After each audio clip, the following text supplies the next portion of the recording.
Assalamu alaikum. Mu video eno tugenda kutunuulira butya we tu installinga Python ku computer yaffe. Actually ngenda ku coveringa butya we tu installinga Python ku Windows. Ku Windows sigenda coveringa abakozesa Mac operating system kubanga sijirina sinage jengena kibalagamu. Naye ngenda teeka link mu description ojja gikilikinga ke kutwale bakulage butya wo installing a Python.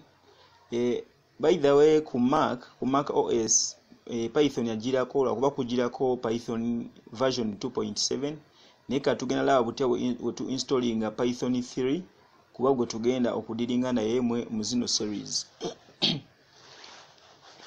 Tugenda kujja wano ndi mu Chrome zigude browser yange otypinga python.org ye official website gye tugenda okudownloadinga ki Python before nga tunamu installinga ku PC.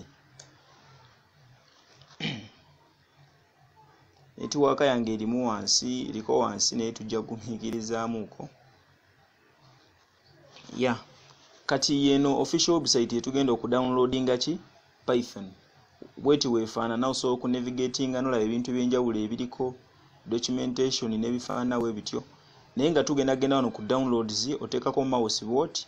Of course wano ku downloads egenda be detectinga operating system gyokola ki gyokozesa emazo detectinga negamba download for Windows. Kati version eriko eri Python 3.8.2.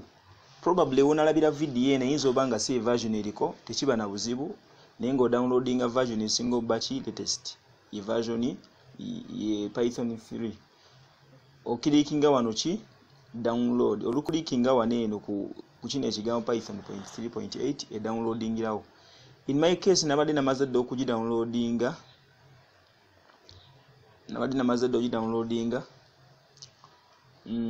omaze okugidownloadinga bweti webere efaanana.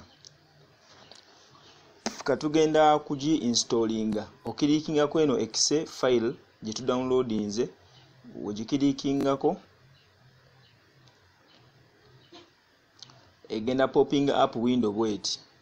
Do you want to run this file nga turaninga ngero ekibeera nga tu installinga programs endala zonna.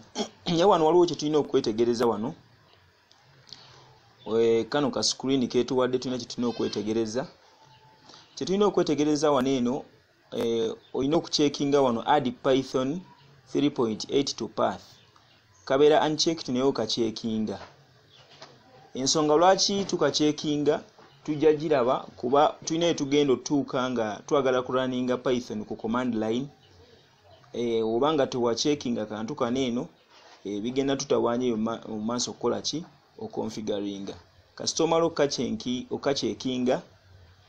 okacheckinga ntegeeza katiikinga nga tugenda wano install now. Computer egenda kusaba onyiga yes. Install process nyangu nnyo.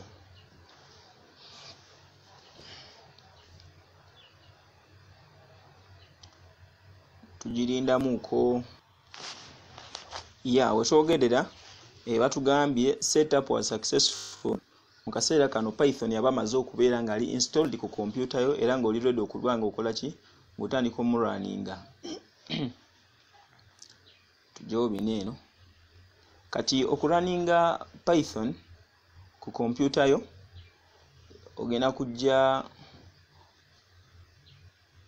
kujja waneeno ku Windows okilikinge oba engeri yonna gy'oyinza okwaccessinga mu programs eziri installed ku laptop yo. Nze wano ngenda kujja nsachinge nti idly.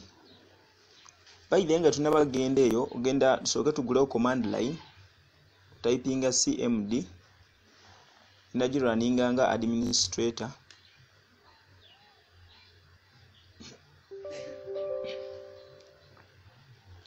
Command line webe guddewo okutegeera nti Python ali installed ku system yo ogenda kugamba nti Python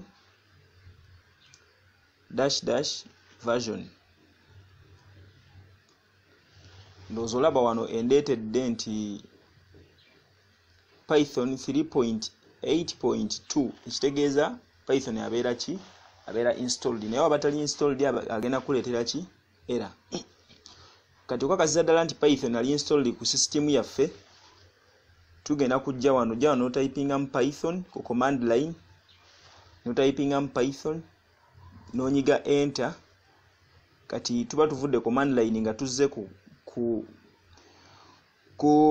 nga tuzze mu command line etali ya computer eya laptop yaffe. Kati wano confirming oba Python akola bulungi, ojja kunyigamu 2+2, olaba ng'ekuwadde 4, kitegeeza Python akola ki? Functioninga bulungi. Osobola okukozesaamu mathematics yenna gwoba oyagadde. 3 - 2 kuwa 1, kitegeeza nti Python amaze okubeera ng'ali installed bulungi nnyo ku system yaffe. Katugenda tandika olaba butya bwe tugenda otandika oddiringa n'okuwandiika codes eza Python. Sigenda kusukkako wano eno.